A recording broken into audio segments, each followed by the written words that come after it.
So help me bring to the podium Mr. Dooso Radido, the founder and director of Zion Pearl Publishers, the organization behind the project. Karibu sana, Mr. Dooso. Now she's making me feel so big. And I should be the least in a highly charged forum like this one, where we are gathered to celebrate this amazing work that has been put together by these very resourceful people. I'm looking forward to the speeches because we get to hear more from that end. But before we get there, allow me to thank God for giving us the opportunity to gather here and to be part of this experience. And thinking about God, sometimes I feel like congratulating God for maintaining a very clean sheet of consistency in being faithful. David says it differently. He says, I was young, now I'm old, and I've never seen the righteous forsaken. That is a statement that talks about the faithfulness of God, and importantly, the consistency of God in being faithful. So I want to congratulate God for being very faithful consistently.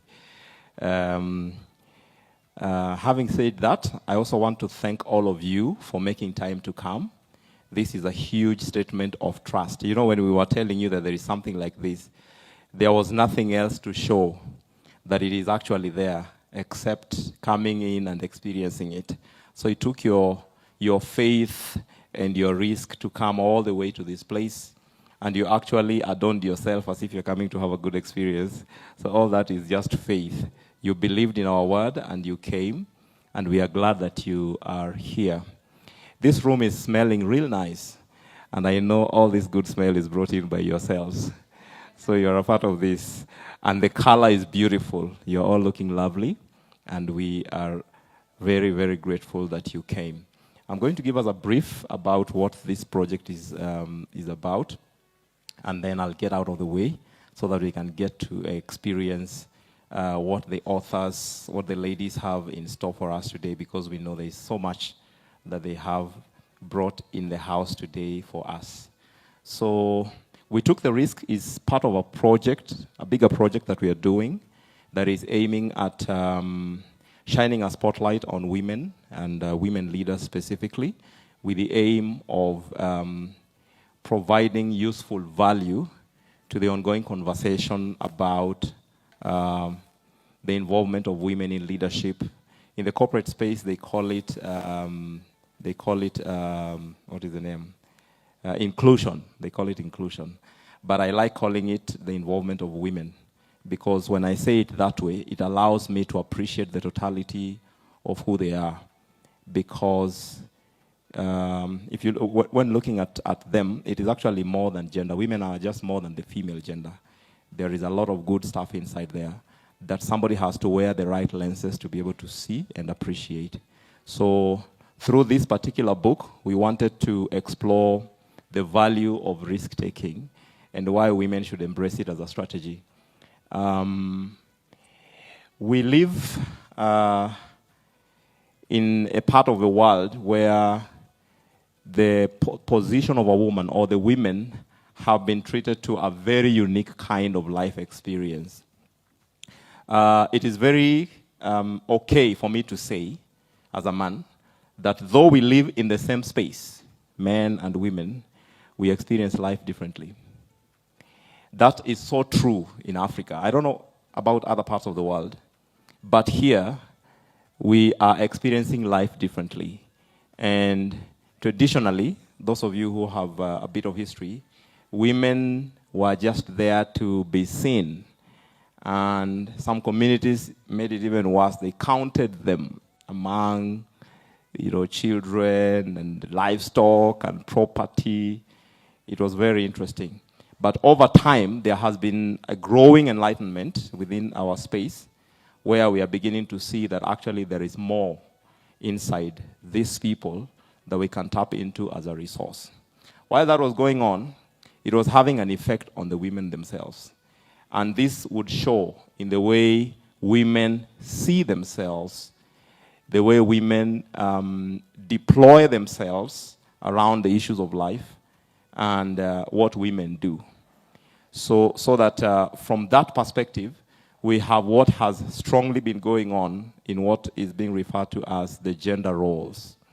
If you look at gender roles, there are so many things about that comes from the way the situation has been in what we have been cultured either to live or to think about ourselves and life in general. So that the effect that has had on women is that it's like there has been a force that stops them from being even the basics of who they are supposed to be. A lot of women really don't believe in themselves, even for the things that they obviously have. A simple example is you may tell somebody, when I say you, I talk about men, you may tell a woman, you know, you're intelligent or you're pretty or you really are doing this thing very well. The first thing that comes to mind for them in most instances is the question, are you really telling the truth or are you trying to flatter me? And that comes from somewhere. It comes from the conditioning that has been going on in the environment, which for me, and that is why we are concerned about it, it affects the way women deploy themselves.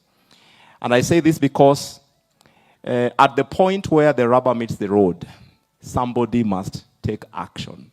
This life is designed that way. At the point where the rubber meets the road, somebody must be able to take action. A bit of that action involves taking risks. And that affects the results that come out. So that if you look at the spectrum of things, women who seem to be doing better, or scaling heights, or producing more, or bagging accolades, or being preferred over others, etc., those people have mastered or have gotten comfortable with taking risks.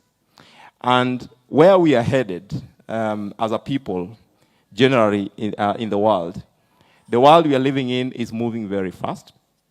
In the corporate space, they have used the acronym VUCA to describe how it looks like. And I know there could be some other additions to that right now.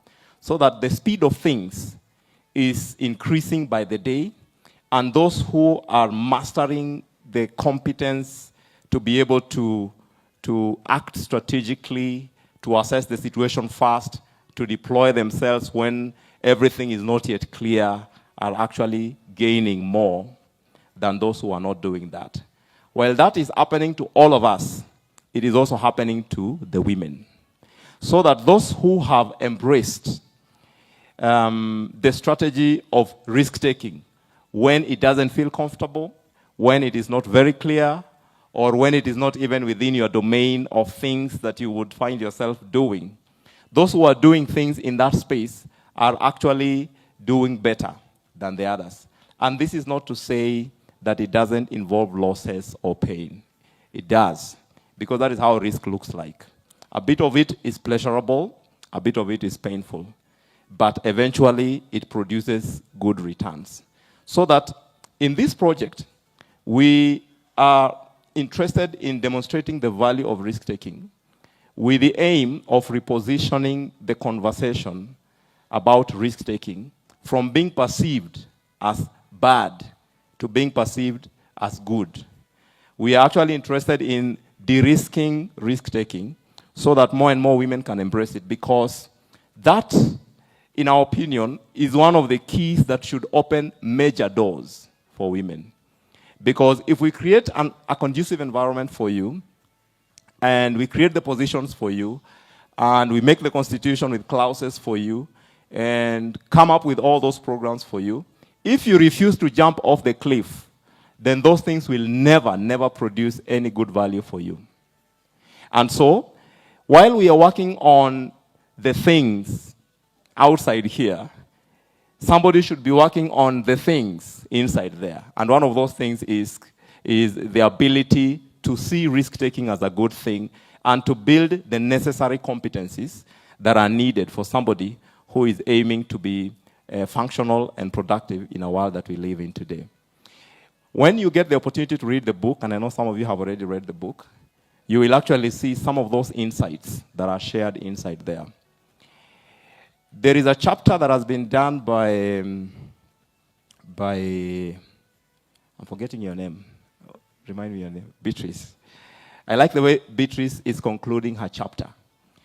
And she talks about a set of things that needs to be done for somebody who is thinking about taking risk. And I like it more because it came from a woman. If it was a man talking, I probably would say, okay, yeah, you know, that's a man.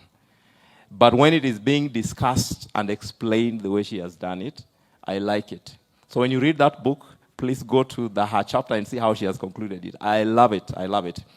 There are many other beautiful nuggets inside the book that would help somebody who is interested in taking up risk-taking as a strategy.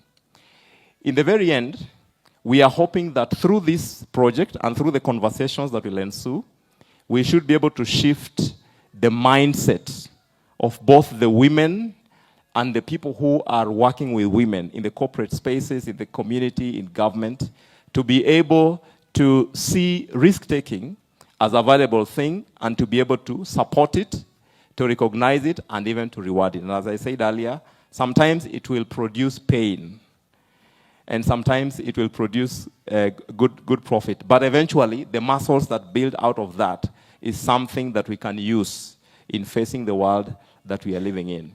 We are also hoping that from this conversation, there should be people who are in the training space or in the coaching space or mentorship space who will now conceive within their programs or the things that they are doing something that covers the topic of risk and risk-taking. Just like we talk about communication skills, presentation skills, leadership skills, and everything else, somebody should come up with programs that can be able to be used as a platform to train people how to engage with risk-taking, because it is it's a whole spectrum of competencies and disciplines that somebody must have, ranging from how you think, how you talk, how you make decisions, how you assess, and all these kind of things. Finally, we are hoping that from the conversations that will come out of this and the literature that has built, there is something that will go into the corporate space so that we open up that space to create conducive environments where people are given an opportunity to try something, to risk something, and that when that happens, it becomes one of those things that can be recognized, can be appreciated, and can be rewarded. And finally, we want to propose that when we are looking at, the leadership competencies or the competencies that make up for leadership, or what somebody should have to have good leadership skills or competencies, we consider including risk-taking inside there, so that we add onto that long list of things we have: communication, planning, visioneering, etc., the ability or even the experience of risk-taking, because a huge part of leadership is actually risk-taking. A huge part of it is risk-taking. So that would be the essence of this project and the reason why we are gathered here.